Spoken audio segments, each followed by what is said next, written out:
Hello everyone. आज हम करेंगे क्लास 11th का चैप्टर नंबर 6 का lecture number 4। Previous lecture number 3 में हमने क्या किया था, कंजर्वेशन ऑफ मैकेनिकल एनर्जी। आज हम करेंगे potential energy of A spring. एक स्प्रिंग में पोटेंशियल कितनी पोटेंशियल एनर्जी होती है।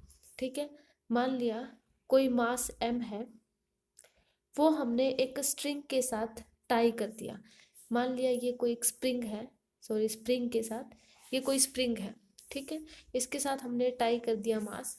जब हम इस मास को मान लिया खींच रहे हैं, इस मास को हमने खींचा, तो मान लिया ये मास जो है डिस्प्लेस होके, इस स्प्रिंग से डिस्प्लेस होके मान लिया ये यहाँ पे आ गया, और इसने ये वाली डिस्टेंस जो यानी जितना डिस्प्लेस हुआ ये मान लिया x आ गया। ठीक है, तो जब हमने इसको खींचा तो जो ये मास है हमारा, ये क्या आया, x डिस्टेंस तक डिस्प्लेस हो गया। ठीक है, यानी जो इस यानी जो फोर्स हमने जो लगाया वो किसके डायरेक्टली प्रोपोर्शनल हुआ, डिस्टेंस के। यानी जितना ज़्यादा हम फोर्स लगाएंगे मास हमारा उतना ही डिस्प्लेस होगा। ठीक है, और इस जो ये डेफिनेशन है कि F is directly proportional to x, इसको हम हुक्स लॉ भी कहते हैं। हुक्स ने ही ला दिया था ये, कि जब हम किसी बॉडी कोई जब मास स्प्रिंग से बंधा हुआ होता है और जब हम उसके ऊपर फोर्स लगाते हैं तो वो डायरेक्टली प्रोपोर्शनल होता है किसके, उसकी डिस्प्लेसमेंट के। यानी कितना वो डिस्प्लेस होगा तो उसके डायरेक्टली प्रोपोर्शनल होता है। ठीक है, तो देखो F इज इक्वल टू, इसका प्रोपोर्शनलिटी का साइन हटाने के लिए हम माइनस के एक्स, वेयर के क्या है, एक स्प्रिंग कांस्टेंट, वेयर के is spring constant, spring constant के क्या, स्प्रिंग कांस्टेंट। अब देखो ये हमने माइनस के क्यों लिया। अब माइनस का यहाँ पे क्या मतलब है, मान लिया कि हम इस, क्योंकि जब हम इस मास के ऊपर फोर्स लगा रहे हैं इस डायरेक्शन में, हमने इस डायरेक्शन में मास को खींचा, लेकिन स्प्रिंग फोर्स जो है एक्ट कर रहा है किस डायरेक्शन में, इस डायरेक्शन में। क्योंकि जैसे ही हम इसको मास को छोड़ेंगे तो जो स्प्रिंग फोर्स है वो एक्ट हमेशा इसके ऑपोजिट डायरेक्शन में एक्ट करता है। इसीलिए जो स्प्रिंग फोर्स है यानी जो स्प्रिंग कांस्टेंट है के, वो माइनस के लेते हैं, क्योंकि इसका ऑपोजिट साइन हो जाता है। मास जब हम इसके ऊपर मास के ऊपर जब फोर्स लगाते हैं और जब मास को छोड़ते हैं तो जो स्प्रिंग है वो इसके ऑपोजिट डायरेक्शन में वर्क करता है। इसलिए जो स्प्रिंग कांस्टेंट है उसकी वैल्यू के ली जाती, माइनस के ली जाती है। तो F is equal to minus kx, where k is the spring constant, तो F is equal to minus kx। And जो स्प्रिंग कांस्टेंट होता है उसकी यूनिट क्या होती है, यूनिट ऑफ स्प्रिंग कांस्टेंट की क्या हो जाएगी, देखो यहाँ से k निकालेंगे तो क्या आ जाएगा, F बाई एक्स। फोर्स की कितनी होती है, फोर्स की यूनिट क्या होती है, न्यूटन, और x यानी डिस्प्लेसमेंट एक टाइप से, तो मीटर, तो ये आ जाएगा न्यूटन मीटर इनवर्स। तो ये आ जाएगी जो स्प्रिंग कांस्टेंट है के, उसकी यूनिट्स आ जाएगी स्प्रिंग कांस्टेंट की। उसके बाद तो स्प्रिंग जो, देखो अब ये जो वर्क डन बाय स्प्रिंग किसके इक्वल होगा, वर्क क्या होता है, फोर्स इनटू डिस्प्लेसमेंट, यानी F(s) dx, यानी स्प्रिंग फोर्स dx, और जीरो से x हमने मान लिया इसकी यूनिट्स होंगी, लिमिट्स होंगी, तो F(s) dx, तो जीरो से x, और Fs की जगह हम क्या रखेंगे, माइनस के एक्स डी एक्स। ठीक है, जब इसका इंटीग्रेशन करेंगे तो कितना आ जाएगा, के माइनस के बाहर, और x की 2/2, और जीरो से x इसकी लिमिट रहेगी। इंटीग्रेशन ऐसे ही करते हैं ना, x की पावर जब n होती है तो x की पावर n+1/n+1, ये इस इंटीग्रेशन, तो x की 2/2 हो गया, जीरो से x, तो आ जाएगा माइनस का 1/2 के एक्स स्क्वायर। जब जीरो रखेंगे तो जीरो ही आएगा, तो सिर्फ ये वाला पार्ट, तो माइनस का 1/2 के एक्स स्क्वायर। ये आ गया जो वर्क डन है बाय स्प्रिंग के थ्रू, जो वर्क डन हुआ ये हुआ। ठीक है, अब देखो जब वर्क डन हुआ यानी जो स्प्रिंग ने कितना वर्क किया। ठीक है, अब देखो जब ये स्प्रिंग इनिशियल पोजीशन इसकी ये थी और फाइनल पोजीशन इसकी कुछ यहाँ पे डिस्प्लेस होके ये आई मान लिया। तो इसको हम कैसे लिमिट में करेंगे, तो कैसे करेंगे, -1/2 के एक्स आई का स्क्वायर और +1/2 के एक्स एफ का स्क्वायर, यानी इनिशियल और फाइनल। जब हम इसका डिफरेंस निकालेंगे कि इनिशियल टू फाइनल पोजीशन में दोनों का डिफरेंस निकालेंगे, तो 1/2 के एक्स एफ का स्क्वायर -1/2 के एक्स आई का स्क्वायर। ठीक है, तो इसको हम ऐसे लिख सकते हैं 1/2 के एक्स एफ का स्क्वायर माइनस एक्स आई का स्क्वायर। ठीक है, इनिशियल फाइनल माइनस इनिशियल हो गया। अब 1/2 इसको हम एक अनदर, इसको क्या मान लेते हैं, कैपिटल एक्स स्क्वायर मान लेते हैं। कैपिटल एक्स मान लेते तो उसका एक्स स्क्वायर, तो ये आ जाएगा कैपिटल एक्स स्क्वायर। तो जो ये आ गई, तो जो स्प्रिंग फोर्स है, तो वर्क डन जो फोर्स ये हो गया 1/2 के एक्स स्क्वायर हो गया spring, work done by spring. So यहाँ से जो पोटेंशियल एनर्जी ऑफ स्प्रिंग है वो क्या आ जाएगी, 1/2 के एक्स स्क्वायर। ये जो पोटेंशियल एनर्जी है स्प्रिंग की, ये बहुत आगे जो स्प्रिंग के जो फॉर्मूले होंगे या उससे रिलेटेड कोई क्वेश्चंस होंगे उसमें यूज होंगे। Potential energy of spring is 1/2 के एक्स स्क्वायर।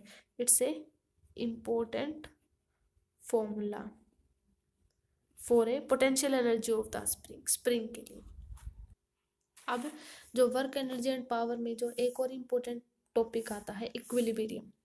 ठीक है, इक्विलिब्रियम क्या होता है, यानी मान लिया कि कोई भी बॉडी है, ठीक है, इसके ऊपर मान लिया तीन मान लिया फोर्स एक्ट कर रहे हैं, मान लिया कितने भी फोर्स एक्ट कर रहे हो, कितने भी फोर्स कर रहे हो, अगर उन तीनों फोर्स यानी जितने भी फोर्स है, यानी टोटल नेट फोर्स, यानी जो एफ नेट है, अगर वो 0 आ जाए तो हम क्या कहेंगे, बॉडी किस में है, इक्विलिब्रियम में।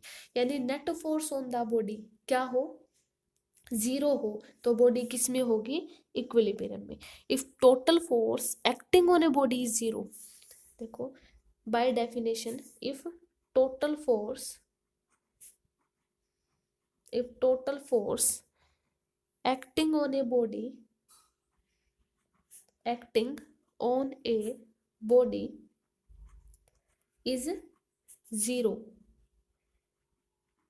टोटल फोर्स एक बॉडी के ऊपर टोटल फोर्स जो है एक्ट कर रहे हो, अगर वो 0 हो, then body is in equilibrium, then body किस में होगी, इक्विलिब्रियम में। ये इक्विलिब्रियम की डेफिनेशन थी, बॉडी इज इन इक्विलिब्रियम की डेफिनेशन थी। ठीक है, कंडीशन ऑफ इक्विलिब्रियम यही है कि जो नेट फोर्स है कि एफ नेट है वो क्या होना चाहिए, 0। ये इक्विलिब्रियम की कंडीशन है। बॉडी के ऊपर जितने भी फोर्स एक्ट कर रहे हो उनका जो टोटल यानी नेट फोर्स है, उसके ऊपर जितने भी फोर्स एक्ट कर रहे हो उसके ऊपर उनका जो नेट फोर्स है वो क्या होना चाहिए, 0। ये इक्विलिब्रियम की कंडीशन। ठीक है, अब जो टाइप्स ऑफ इक्विलिब्रियम पे आते हैं, types of equilibrium. Types of equilibrium, first is stable equilibrium. इसकी बाय डेफिनेशन बताएंगे कि बाय थ्रू एग्जाम्पल करवाएंगे कि स्टेबल इक्विलिब्रियम क्या होता है। Unstable, second is unstable equilibrium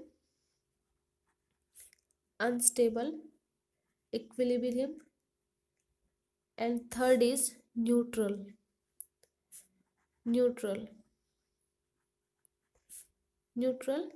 equilibrium.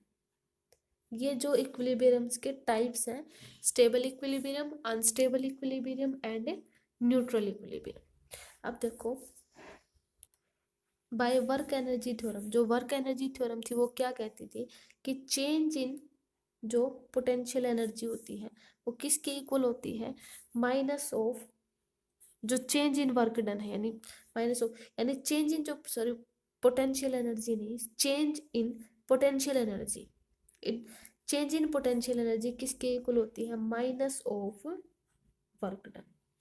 ठीक है, ये पोटेंशियल एनर्जी की डेफिनेशन, वर्क एनर्जी थ्योरम नहीं, सॉरी, ये आई थी चेंज इन पोटेंशियल एनर्जी की डेफिनेशन, कि जो चेंज इन पोटेंशियल एनर्जी होती है वो किसके इक्वल होती है, माइनस ऑफ वर्क डन के। ठीक है, minus of work done in by conservative force, work done by conservative force हो गया। अब minus D W is equal D U is equal to minus का एफ एक्स डी एक्स, क्योंकि जो work होती है फोर्स इंटू डिस्प्लेसमेंट ले लिया, एफ एक्स डी एक्स, तो यहाँ से एफ एक्स क्या आ जाएगा, f x is equal to minus का D you by D x. और ये d u by D x जो है, कि जब हम वेलोसिटी का, जब हमें स्लोप निकालना होता था D V by D X, वो हमें एक वेलोसिटी का स्लोप देता था, तो ये भी एक स्लोप है किसका, पोटेंशियल एनर्जी का स्लोप। ठीक है, तो माइनस का D u by D x f x is equal to minus का D u by D x, ये भी क्या है, एक स्लोप। ठीक है, तो ये स्लोप हो गया माइनस का D you by D X. ठीक है, ये स्लोप है, जब हम, ये स्लोप कब है, जब हमारा जो ग्राफ हो वो किसके वर्सेस हो, यानी जो हमारी पोटेंशियल एनर्जी है और जो डिस्टेंस है यानी जो डिस्प्लेसमेंट है उसके वर्सेस जब ग्राफ हो तब ये स्लोप होगा। यानी जब मान लिया ये ग्राफ कुछ इस टाइप से हो, यहाँ पे u और ये x, ठीक है, तो ये इसका स्लोप होगा। ठीक है, अब स्टेबल अनस्टेबल इक्विलिब्रियम क्या होते हैं, ये तो मैंने सिर्फ ग्राफ बताया, आगे जो इस ग्राफ से बताएंगे कि stable unstable and neutral equilibrium क्या होते हैं। ठीक है, तो अब जो हमारे जो इक्विलिब्रियम थी उसके लिए क्या कंडीशन होती है कि जो नेट फोर्स है वो जीरो होता है। ठीक है, नेट फोर्स जीरो है मतलब क्या, कि नेट फोर्स जीरो होगा, यानी ये वाली चीज क्या होनी चाहिए, जीरो। नेट फोर्स जब जीरो होगा कि स्लोप, ठीक है, यानी स्लोप जीरो होना चाहिए, यानी ये चीज क्या होनी चाहिए, जीरो, माइनस का D you by D X. ठीक है, ठीक है, और तो इस जो इक्विलिब्रियम के लिए हमें क्या क्या कंडीशन होल्ड करनी है, एफ नेट है वो जीरो होना चाहिए, और जो माइनस का जो हमारा स्लोप है D u by D X वो भी क्या होना चाहिए, जीरो। अब आगे ग्राफ से बताएंगे, मान लिया कि हमने ये जो ग्राफ है, मान लिया ये कोई ग्राफ है u वर्सेस x का, इस टाइप से मान लेते हैं ये कोई ग्राफ है। ठीक है, यानी यहाँ पे हमारी पोटेंशियल एनर्जी क्या होगी, मैक्सिमम, यहाँ पे क्या होगी, मिनिमम, और ये क्या आ गई, कांस्टेंट। तो स्टेबल इक्विलिब्रियम क्या होगा, जब हमारी पोटेंशियल एनर्जी मैक्सिमम होती है, पोटेंशियल एनर्जी क्या है यहाँ पे, मैक्सिमम, जब u मैक्सिमम होगी, मैक्सिमम, तब जो इक्विलिब्रियम है वो हमारा कौन सा होगा, अनस्टेबल इक्विलिब्रियम। तब अनस्टेबल इक्विलिब्रियम, तब इक्विलिब्रियम कौन सा होगा, अनस्टेबल इक्विलिब्रियम। ठीक है, अनस्टेबल इक्विलिब्रियम जब जो पोटेंशियल एनर्जी है ये, अगर ये मिनिमम हो, मिनिमम यानी इस पॉइंट पर देखो, इस पॉइंट पे जो पोटेंशियल एनर्जी है वो क्या है, मिनिमम, यहाँ पे तो मिनिमम है, तो ये होगा स्टेबल इक्विलिब्रियम। कौन सा है ये, स्टेबल इक्विलिब्रियम। और जब जो पोटेंशियल एनर्जी है वो कांस्टेंट आ जाए, पोटेंशियल एनर्जी क्या आ जाए, कांस्टेंट, तो हमारा इक्विलिब्रियम कैसा होगा, न्यूट्रल, ना स्टेबल होगा ना अनस्टेबल होगा, तब कौन सा होगा, न्यूट्रल इक्विलिब्रियम। यानी जब हमारी पोटेंशियल एनर्जी कैसी आ जाए, कांस्टेंट आ जाए। ठीक है, तो वो कौन सा इक्विलिब्रियम होगा, न्यूट्रल इक्विलिब्रियम।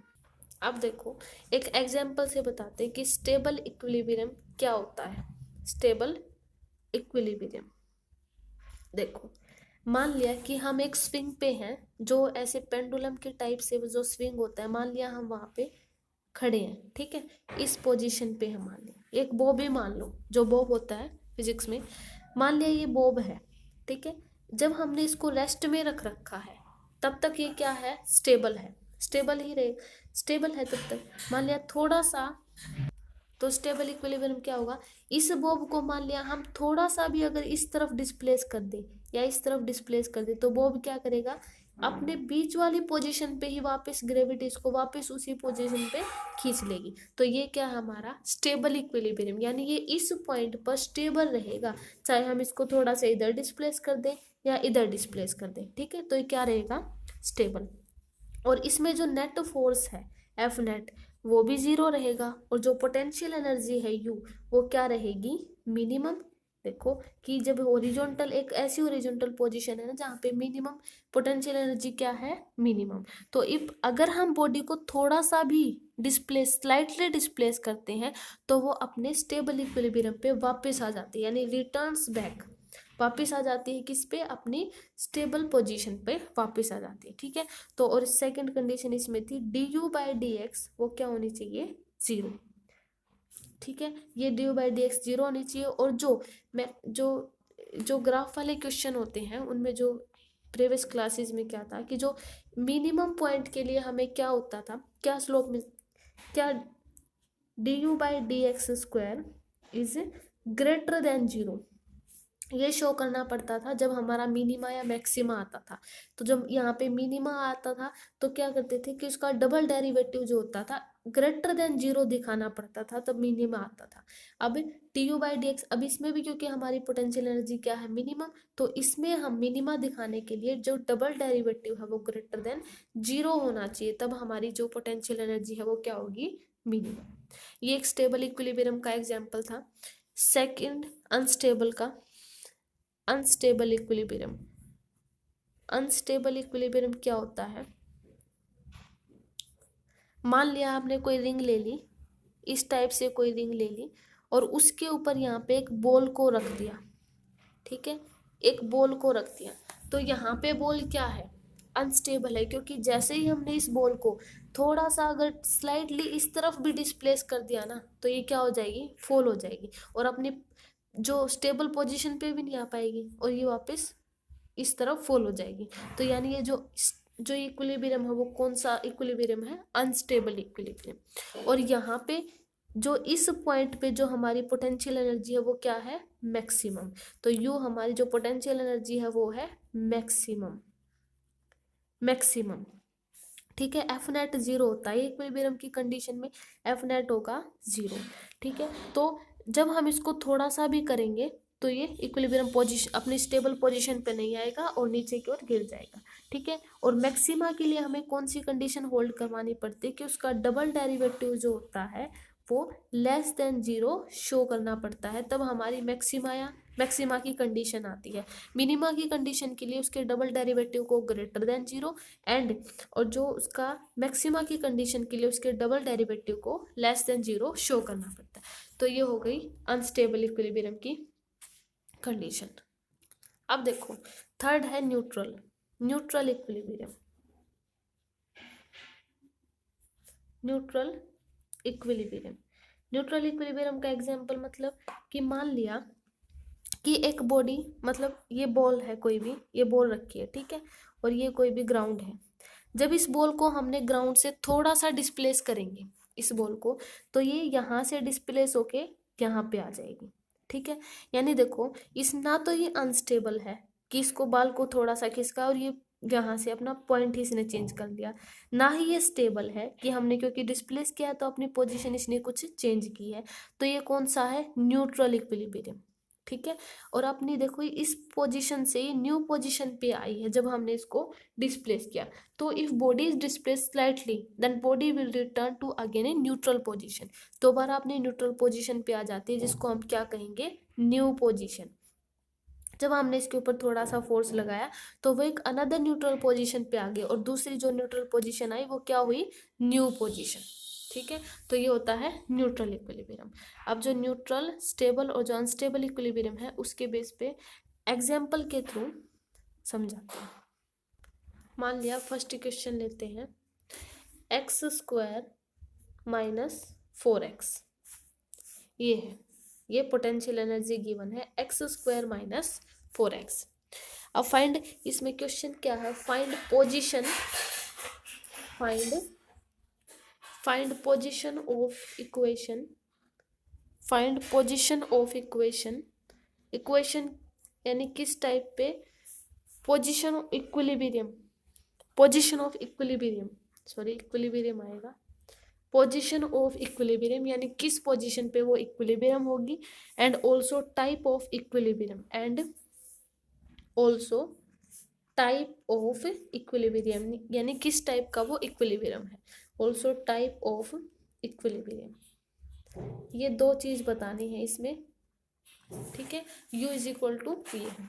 अब फर्स्ट कंडीशन क्या होती थी कि जो एफ नेट होता था, एफ नेट यानी जो नेट फोर्स है वो क्या होना चाहिए, जीरो, और सेकंड क्या, माइनस का du/dx वो भी क्या होना चाहिए, जीरो। तो पहले हम इसका क्या करेंगे, एक्स के रिस्पेक्ट में डेरिवेटिव, तो माइनस करेंगे, तो minus du/dx is equal to किसके इक्वल आएगा, जब इसका डेरिवेटिव किया तो 2x माइनस 4 और नेगेटिव बाहर, ठीक है। ये किसके इक्वल आना चाहिए, जीरो के, तो इसको हम माइनस का 2x माइनस 4 है, इसको अगर जीरो के इक्वल लेंगे तो नेगेटिव उधर जाके हो जाएगा, तो 2x माइनस का 4 इज इक्वल टू जीरो, यानी 2x इज इक्वल टू 4 और x इज इक्वल टू कितना आ जाएगा, 2, मतलब at x is equal to 2 पे जो बॉडी है वो इक्विलिब्रियम में होगी, तो 2 क्या है इसका इक्विलिब्रियम पॉइंट, ठीक है। अब इक्विलिब्रियम पे आ गई, अब हमें क्या दिखाना है कि इसका टाइप ऑफ इक्विलिब्रियम निकालना है, यानी इसका डबल डेरिवेटिव निकालना पड़ेगा, d² ये कंडीशन होल्ड होनी चाहिए, इसका डबल डेरिवेटिव करेंगे इसका 2x माइनस 4 का, तो ये कितना आ जाएगा 2, ये 2 है, माइनस ऑफ, सॉरी माइनस नहीं आएगा, d2u/dx², तो कितना आया 2, 2 क्या है ग्रेटर देन जीरो, जब 2 यानी एक constant value greater than zero आए, इसका मतलब कौन सा इक्विलिब्रियम, जब d2u/dx² ग्रेटर देन जीरो होता है तब कौन सा होता है, स्टेबल इक्विलिब्रियम, तब कौन सा होता है, स्टेबल इक्विलिब्रियम। और स्टेबल इक्विलिब्रियम के लिए जो इक्विलिब्रियम, उसके लिए जो पोटेंशियल एनर्जी होती है वो क्या होती है, मिनिमम, तो उसके लिए पोटेंशियल एनर्जी क्या होगी, मिनिमम, स्टेबल इक्विलिब्रियम के लिए, तो d2u/dx²। तो इस टाइप से जब फाइंड ऑफ, यानी जब इस टाइप से क्वेश्चन आ जाए कि हमें पोजीशन ऑफ इक्विलिब्रियम निकालनी हो या टाइप ऑफ इक्विलिब्रियम, तो इस टाइप से सोल्व करेंगे। एक सेकंड दूसरा एग्जांपल लेते हैं, u इज इक्वल टू मान लिया 10x माइनस x², ये लेते हैं u इज इक्वल टू, अब फर्स्ट तो हमें वही निकालनी है क्या, पोजीशन ऑफ इक्विलिब्रियम, यानी किस पोजीशन पे वो इक्विलिब्रियम में होगा, यानी माइनस का du/dx is equal to zero, इसका डेरिवेटिव करेंगे माइनस का 10 x का 1 माइनस का 2x, ठीक है, और ये इज इक्वल टू जीरो, क्योंकि माइनस का इज इक्वल टू जीरो होना चाहिए। अब 10 minus 2x is equal to zero, अब 10 इज इक्वल टू 2x और x इज इक्वल टू यानी 5, यानी एट पॉइंट 5 पर जो बॉडी है वो हमारे इक्विलिब्रियम में होगी। अब इसका टाइप ऑफ इक्विलिब्रियम बताना है, तो डबल डेरिवेटिव करेंगे del²u/del x² is equal to, इसका डबल डेरिवेटिव करेंगे तो कितना आएगा -2, ये यहाँ से कि 10 का तो जीरो जाएगा, कांस्टेंट का जीरो, और माइनस का 2x का -2x, अब लेस देन जीरो है, जब del²u/del x² अगर लेस देन जीरो होता है तो कौन सा होता है, unstable equilibrium, unstable equilibrium, and unstable equilibrium होता है तो जो पोटेंशियल एनर्जी है वो क्या होती है, मैक्सिमम, तो ये आ जाएगा अनस्टेबल इक्विलिब्रियम के लिए कि जब -del²u/del x² अगर लेस देन जीरो आए तो अनस्टेबल इक्विलिब्रियम, और जब अनस्टेबल इक्विलिब्रियम होता है तो जो पोटेंशियल एनर्जी वो क्या आती है, मैक्सिमम, ठीक है। तो इस टाइप से ये न्यूमेरिकल करेंगे। अब जो नेक्स्ट टॉपिक करते हैं, conservation of energy, law of conservation of energy, ठीक है। तो देखो जो प्रीवियस सेक्शन था उसमें हमने क्या पढ़ा कि जो मैकेनिकल एनर्जी है, मैकेनिकल एनर्जी के दो टाइप्स पढ़े थे, एक तो थी काइनेटिक एनर्जी जो किस पे डिपेंड कर रही थी, by which of its motion, उसकी जो मोशन के कारण जो एनर्जी होती थी वो कौन सी, काइनेटिक एनर्जी, एंड दूसरी थी पोटेंशियल एनर्जी जो उसकी पोजीशन के कारण हो रही थी, by which of its position, ठीक है। अब हम कंजर्वेशन ऑफ एनर्जी पे जो लॉ होते हैं उन पे बात करते हैं। सबसे पहले आती है हीट, देखो हीट। हीट हमें नॉर्मल पता है क्या होती है हीट, ऊष्मा, जिसको हम हिंदी में क्या कहते हैं, ऊष्मा। It is the form of energy that is transfer between, मतलब एनर्जी की वो फॉर्म होती है जो एक सिस्टम से दूसरे सिस्टम में ट्रांसफर हो सकती है, एनर्जी। ठीक है, जैसे मान लिया, जैसे इसकी डेफिनेशन देखते हैं, heat is the form, heat is the form, is the form of energy, यानी एनर्जी की वो फॉर्म होती है, energy that is transferred between, that is transferred between, transferred between two system, between systems के बीच में, systems या फिर object मान सकते हैं हम, है ना, बिटवीन सिस्टम्स एंड ऑब्जेक्ट्स। ठीक है, यानी ट्रांसफर, एक ऐसी एनर्जी का ट्रांसफर दो ऑब्जेक्ट के बीच में, तो वो क्या होता है, हीट। एनर्जी का ट्रांसफर दो सिस्टम या दो ऑब्जेक्ट के बीच में, तो वो क्या होता है, हीट। यानी हम ऐसे इसका एक एग्जांपल क्या हो सकता है, मान लिया हमने गैस पे कोई हम चीज गर्म कर रहे हैं, ठीक है, और हमने जो एक मान लिया बाउल ले रखा है, ठीक है, उसमें हम गर्म कर रहे हैं, तो क्या होगा, थोड़ी देर में क्या देखें, वो सारा जो बाउल के कॉर्नर है सारा वो क्या हो जाएगा, गर्म हो जाएगा, हीट हो जाएगा। इसका मतलब क्या होगा कि एनर्जी का ट्रांसफर हो गया सिस्टम्स के बीच में या फिर ऑब्जेक्ट के, मॉलिक्यूल के बीच में क्या हो गया, एनर्जी का ट्रांसफर, तो वो क्या होती है, हीट। ठीक है, तो और ऐसे होता है, जो हीट होती है वो हाई टेम्परेचर से लो टेम्परेचर की ओर जाती है, यानी जब टेम्परेचर मान लिया किसी कहीं पे टेम्परेचर हाई है, तो वहां से जो कोल्डेस्ट पॉइंट है वहां पर जाएगी, यानी हाइयर टेम्परेचर से, हीट का एक पॉइंट होता है higher temperature to lower temperature, higher temperature से लोअर टेम्परेचर की ओर वो फ्लो करती है, हीट। ठीक है, ये हो गया हाइयर से लोअर की।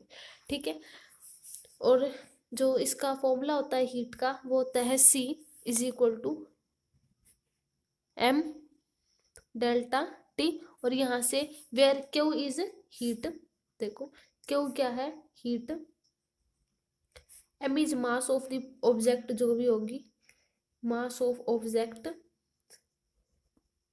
एंड डेल्टा T क्या है, चेंज इन टेम्परेचर। इसके बेस पे एक न्यूमेरिकल हो जाएगा तो एक क्लियर हो जाएगा, चेंज इन टेम्परेचर।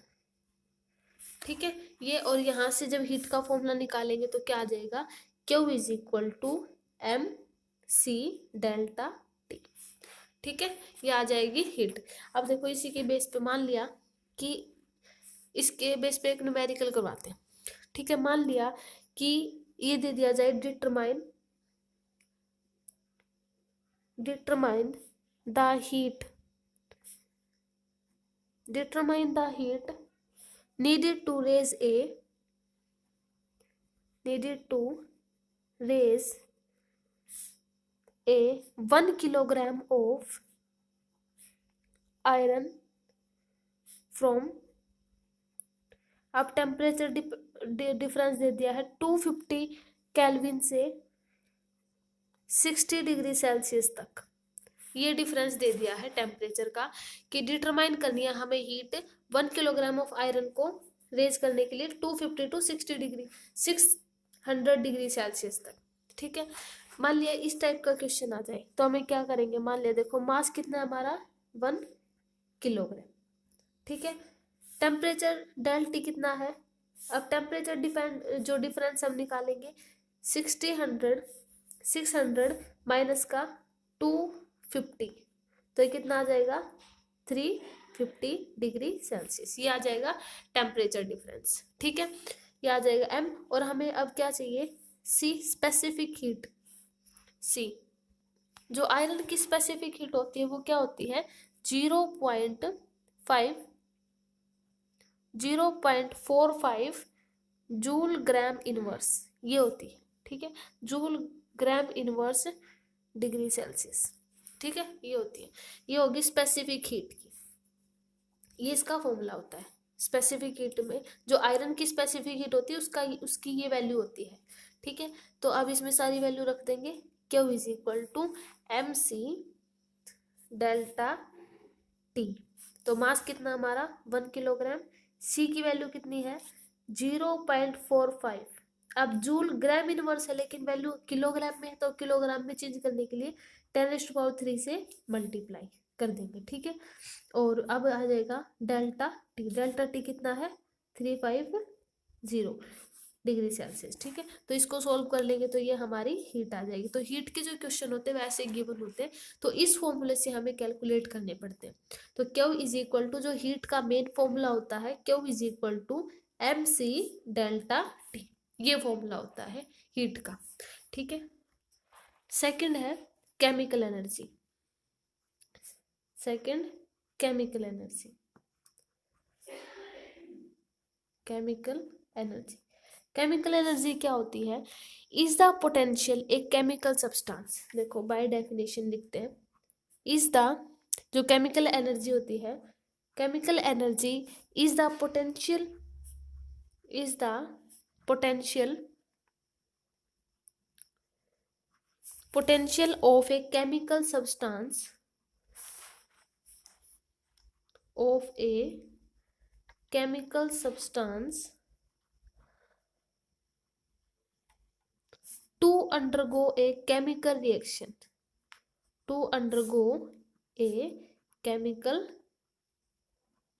reaction, ठीक है। होती केमिकल एनर्जी, यानी पोटेंशियल, कोई भी केमिकल सब्सटेंस में उसमें कितना पोटेंशियल है कि वो केमिकल रिएक्शन कर रहा हो, तो वो क्या होती है उसकी केमिकल एनर्जी। तो chemical energy is the potential of a chemical substance to undergo a chemical reaction. इसका एक एग्जांपल क्या है? बैटरीज। मान लिया बैटरीज, जो बैटरीज होती है जो हम यूज करते हैं नाइट में, बैटरीज, ठीक है। और या मैच स्टिक, मैच स्टिक जैसे मान लिया जो मैच बॉक्स होता है उसमें जो मैच स्टिक्स हम लेते हैं, जब उसको रब करते हैं उससे, जो एक केमिकल वो जो उसमें गिवन होता है, जब उससे रब करते हैं तो क्या होता है? फायर, ठीक है। तो वो, तो ये भी एक केमिकल एनर्जी का एग्जाम्पल है। तो chemical energy is the rearranging, ये केमिकल एनर्जी को हम क्या कह सकते हैं कि arrangement of the atom, rearrangement of the atom, ठीक है। अब जो केमिकल एनर्जी है वो दो टाइप से होती है, एक तो एक्सोथर्मिक, एक्सोथर्मिक, और सेकंड इज एंडोथर्मिक, एंडोथर्मिक, ठीक है। ये दो टाइप की केमिकल एनर्जी होती है। एक्सोथर्मिक क्या होती है? जिसमें एनर्जी क्या हो रही हो, जिसमें एनर्जी रिलीज हो रही हो, तो वो कौन सी एनर्जी होगी? एक्सोथर्मिक। और जिसमें एंडोथर्मिक, इसमें दो टाइप के होंगे। एक्सोथर्मिक रिएक्शन कौन सी होगी? जिसमें एनर्जी क्या हो रही हो? रिलीज हो रही हो। और एंडोथर्मिक रिएक्शन कब होगी? जिसमें एनर्जी हम एब्जॉर्ब कर रहे हो, ठीक है। एक्सोथर्मिक का एक एग्जांपल मान लिया, एक्सोथर्मिक में, जब एक्सोथर्मिक कब होता है? जब जो total energy of reactant, exothermic के लिए क्या कंडीशन है? एक्सोथर्मिक व्हेन जो total energy of reactant is more then the product, when total energy of reactant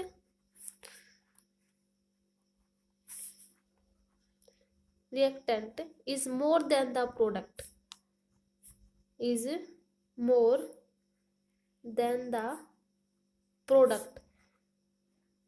देखो इसमें कैसे आया, तो उसमें क्या होगी? एक्सोथर्मिक। जब देखो रिएक्टेंट के पास, जब मान लिया ये रिएक्टेंट है, ठीक है, जब रिएक्टेंट के पास मान लिया ज्यादा एनर्जी हो, जब ज्यादा एनर्जी होती तो क्या होगा? इसके पास ज्यादा एनर्जी होगी, ठीक है, तो ये प्रोडक्ट बना देगा, प्रोडक्ट बना देगा। तो जिससे क्या होगी? एनर्जी कुछ तो प्रोडक्ट बनाने में यूज हो जाएगी और कुछ एनर्जी क्या हो जाएगी? रिलीज, ठीक है। तो जब जिस रिएक्शन में एनर्जी रिलीज होती है वो कौन सी रिएक्शन होती है? Exothermic reaction. सेकंड होती है एंडोथर्मिक, इसका जस्ट ऑपोजिट, तो वो क्या हो जाएगी? Endothermic reaction. When total energy, endothermic reaction कब होती है? When total energy of product, इसमें रिएक्टेंट की थी, एक्सोथर्मिक में इसमें प्रोडक्ट की हो जाएगी। When total energy of product is more than किससे? More than that of reactant. Reactant यानी जब मान लिया प्रोडक्ट की एनर्जी ज़्यादा है, प्रोडक्ट की एनर्जी ज़्यादा होगी, लेकिन इसमें ये इक्विलिब्रियम में नहीं होगा। इक्विलिब्रियम में करने के लिए हमें इसको एनर्जी देनी पड़ेगी, एनर्जी देनी पड़ेगी। और जिस रिएक्शन में हमें एनर्जी देनी पड़ती है या एब्जॉर्ब करवाते तो वो कौन सी रिएक्शन होती है? Endothermic reaction. ठीक है, तो केमिकल रिएक्शन के दो एग्जाम्पल होते हैं। थर्ड आती है इलेक्ट्रिकल एनर्जी। इलेक्ट्रिकल एनर्जी देखो नाम से ही पता चला, इलेक्ट्रिकल एनर्जी कौन सी होती है? इलेक्ट्रिकल एनर्जी जैसे मान लिया, जैसे जो हमारे बल्ब होते हैं, ठीक है, और जो ट्यूबलाइट होती है उनमें इलेक्ट्रिकल एनर्जी होती है। जो बल्ब ग्लो करता है वो क्यों करता है? इलेक्ट्रॉन के मूवमेंट के कारण। इलेक्ट्रॉन का मूवमेंट होता है वायर्स के अंदर, तो वो एक टाइप से कौन सी है? Electrical energy. तो flow of electric current caused bulb to glow. जैसे फैन रोटेट होते हैं उनमें भी कौन सी एनर्जी है? Electrical energy. ठीक है, तो इसकी डेफिनेशन तो ऐसी क्लियर है। तो फर्स्ट एग्जांपल मान लेते हैं, glow of bulb, glow of bulb वो भी किसके कारण होती है? ड्यू टू इलेक्ट्रिकल एनर्जी के कारण। ठीक है, फैन का रोटेट होना, रोटेशन ऑफ फैन, जो फैन रोटेट होता है, जैसे ही हम स्विच ऑन करते हैं तो क्या हो जाता है? जो हमारा फैन है वो रोटेट करना लग जाता है, रोटेट करने लग जाता है, तो वो भी एक टाइप से इलेक्ट्रिकल एनर्जी है। ठीक है, और जो हम यूजुअली हमारे जो घरों में कितने वोल्ट की जो इलेक्ट्रिक आती है, इलेक्ट्रिसिटी आती है 22 वोल्ट की। ठीक है, 50 हर्ट्ज उसकी फ्रीक्वेंसी होती है, जो हमारे हाउस होल्ड नॉर्मल हम यूज करते हैं वो 22 वोल्ट की आती है, और 15 हर्ट्ज उसकी फ्रीक्वेंसी होती है। ठीक है, ये हाउस होल्ड के लिए कंडीशन होती है इलेक्ट्रिसिटी की। इसी में एक और आती है equivalence of mass and energy. Equivalence of mass and energy, ये जो equivalence of mass and energy थी आइंस्टीन ने दी थी। कब? आइंस्टीन ने दी थी 1879 टू 1955 में। आइंस्टीन ने दिया था कि जो मास एंड, उसने क्या शो किया था कि जो मास एंड एनर्जी है वो इक्विवेलेंट होती है। ठीक है, और वो किस रिलेशन से इक्विवेलेंट होती है? किस रिलेशन से होती है? E is equal to mc square. और जब इसकी फाइनल वैल्यू निकाली तो E is equal to, where c is the speed of light और c की वैल्यू क्या गिवन होती है? 3 इंटू 10⁻⁸। ये c की वैल्यू होती है, स्पीड ऑफ लाइट जो होती है। तो mc स्क्वायर, मास मान लिया हम वन, एक मॉलिक्यूल का मास मान लिया सिंगल मॉलिक्यूल, तो m इंटू c का स्क्वायर यानी 3 इंटू 10⁻⁸ का स्क्वायर। तो यहाँ से 9 इंटू 10⁻16 इतने जूल एनर्जी थी। जो मास एनर्जी इक्विवेलेंस आया वो इतने एनर्जी इतना आया था, 9 इंटू 10⁻16 जूल। तो ये थी मास एनर्जी इक्विवेलेंस। नेक्स्ट आते हैं न्यूक्लियर एनर्जी। न्यूक्लियर एनर्जी जो जिसमें क्या होता है? फिजन और जो फ्यूजन होते हैं। ठीक है, जैसे जो यूरेनियम 92 टू 235, जो यूरेनियम 92 टू 235 जो बेरियम और क्रिप्टॉन में टूटता है तो उसमें भी कौन सी एनर्जी निकलती है? Nuclear energy. जो एनर्जी रिलीज होती है वो कौन सी होती है? Nuclear energy. Barium and krypton में ये टूटता है। ठीक है, तो ये होती है न्यूक्लियर एनर्जी। जो फिजन और जो फ्यूजन होते हैं, फिजन क्या होता है?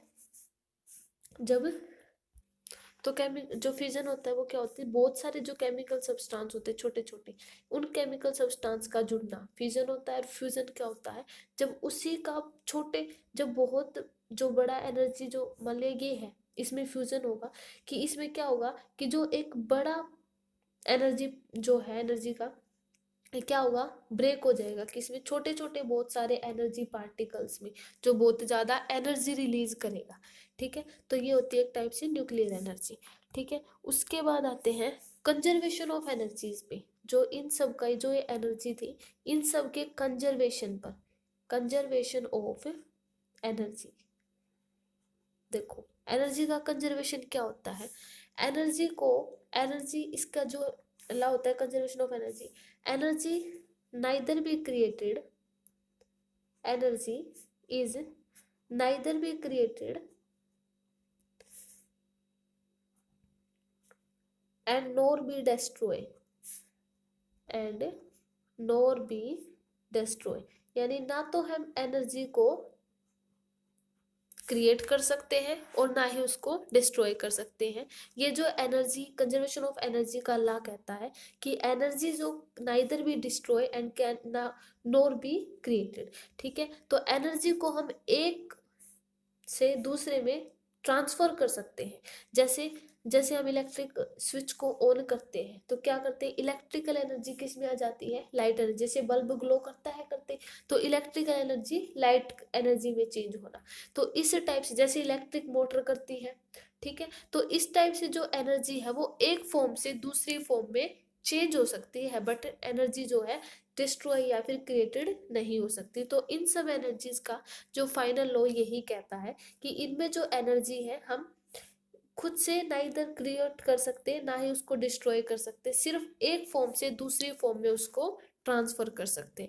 ठीक है, तो ये कंजर्वेशन ऑफ एनर्जी थी।